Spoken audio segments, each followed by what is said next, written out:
بسم اللہ الرحمن الرحیم۔ Election vote voter I D پر رہنمایانہ مضمون۔ یہ مضمون All India Muslim Personal Law Board کے صدر اور عالمی فقیہ العصر حضرت مولانا خالد سیف اللہ صاحب کا چشم کشا مضمون ہے۔ مولانا صاحب کے قلم سے اور عبداللہ غازی پوری کی آواز میں۔ انقلاب 24 نومبر 2023 کے حوالے سے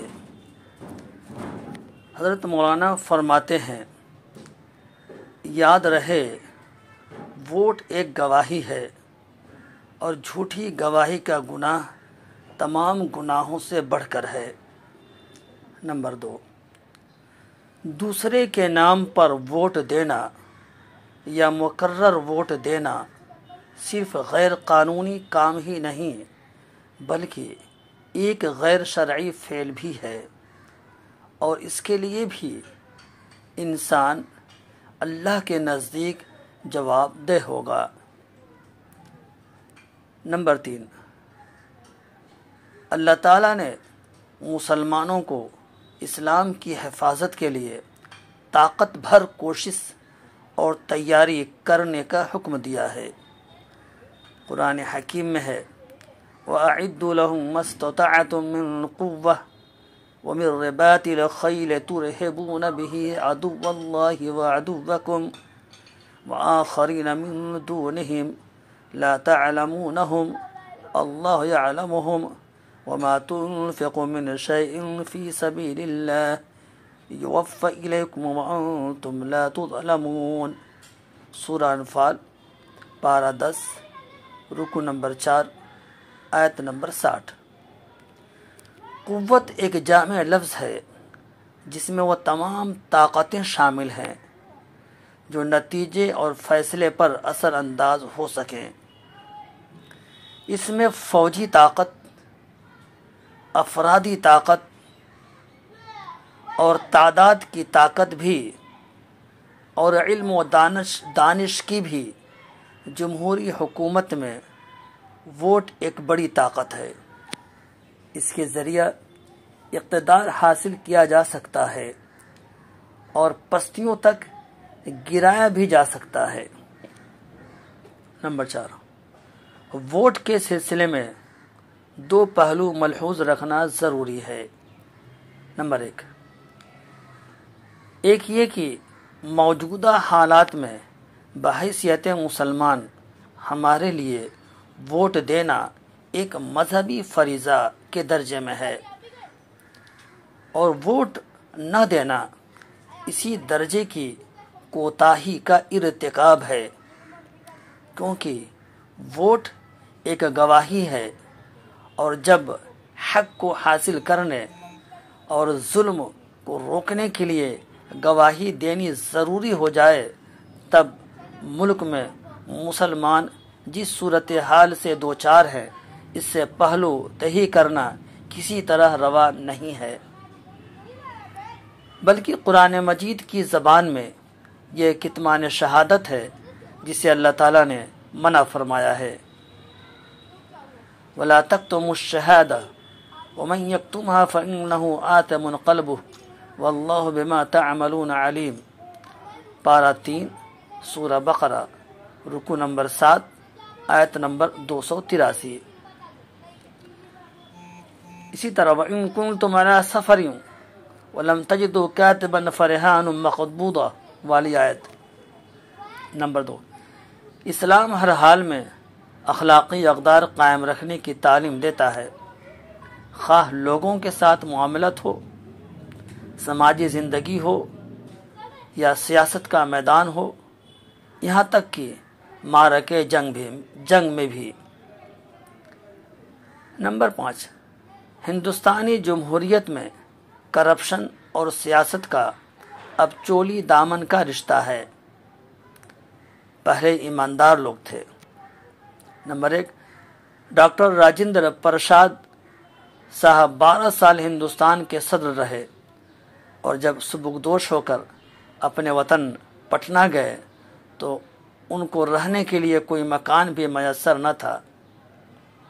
نمبر 2، جواہر لال نہرو دارالمصنفین کے اعظم گڑھ کے رکن تھے۔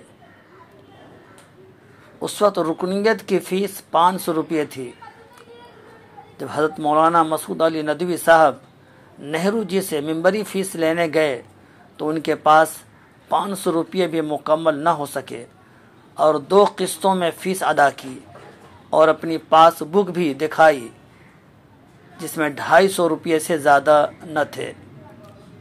لیکن آج کے دور میں عوامی نمائندوں کے محلات جنت شداد ہونے کا گمان ہوتا ہے۔ نمبر 6، ضرورت ہے کہ آپ جب کسی امیدوار کے حق میں ووٹ دیں تو آپ اس بات کی گواہی دے سکیں کہ تمام امیدواروں میں یہی شخص آپ کے نزدیک اپنی دیانت، امانت، جذبہ خدمت اور نمائندگی کی صلاحیت میں نسبتاً بہتر ہے اور قوم و ملت کے لیے مفید ہے۔ نوٹ: ہندوستان ایک کثیر مذہبی اور کثیر تہذیبی ملک ہے۔ اس ملک کی آزادی میں تمام طبقات کا حصہ رہا ہے۔ اس کے لیے سبوں نے قربانیاں دی ہیں۔ اس مضمون کے ذریعے حضرت مولانا الیکشن ووٹ میں حصہ داری پر بھرپور زور دے رہے ہیں۔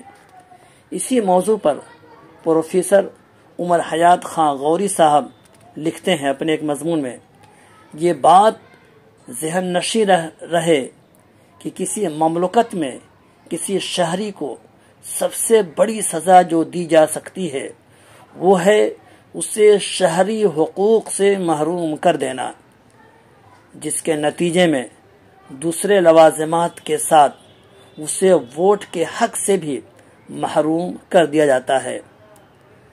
اب اگر ہم خود اس حق سے دستبردار ہو رہے ہیں تو یہ حکومت کو موقع فراہم کرتا ہے کہ وہ دوسرے لوازمات اور ضروریات بھی ہم پر نافذ کر دے اور بہت ساری چیزوں سے ہم محروم ہو سکتے ہیں۔ یہ بات بھی ذہن میں رہے کہ موجودہ وقت میں CA اور NRC وغیرہ کی جو چل رہی ہے باتیں، اس میں پروف کے طور پر 2 بہت بڑے پروف مانے جا رہے ہیں، ایک پاسپورٹ اور دوسرا ووٹر ID۔ پاسپورٹ اور ووٹر ID میں یہ آپ کا خود کا یعنی آئیڈینٹیٹی یعنی آپ کی شخصیت کا بھی، آدمی کا بھی یہ پروف ہے اور آپ کی رہائش کا بھی پروف ہے۔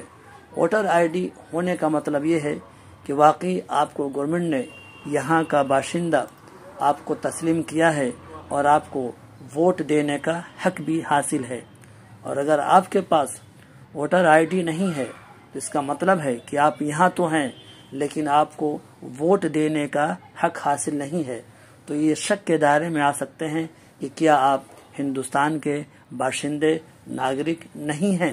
تو ان سب چیزوں سے بچنے کے لیے پہلی فرصت میں ہمیں یہ چاہیے کہ ووٹر ID بنوا لیں۔ ان دنوں ووٹر ID بنوا لینا بہت ہی آسان ہے۔ ممکن ہے کہ 2024 کے الیکشن کے بعد کچھ شرطیں لگا دی جائیں ووٹر ID کے لیے۔ مثال کے طور پر یہ کہہ دیا جائے کہ ووٹر ID اسی کا بنے گا جس کے پاس ڈومیسائل سرٹیفکیٹ ہو، یعنی کسی اسٹیٹ میں آپ 10 سال سے رہتے ہوں، یا یہ کر دیا جاوے کہ اسی شخص کا ووٹر ID بنے گا جس کے پاس پولیس کی طرف سے نو آبجیکشن سرٹیفکیٹ مل جائے۔ اگر یہ چیزیں آ جاتی ہیں اور ممکن ہے کہ آج نہیں تو کل اس میں اس طرح کی شرطیں لگا دی جائیں تو پھر ووٹر ID بنوانا بڑا مشکل ہو جائے گا۔ اللہ تعالی ہم سب لوگوں کو سیاسی سطح پر اور سماجی سطح پر بیدار ہونے کی توفیق دے۔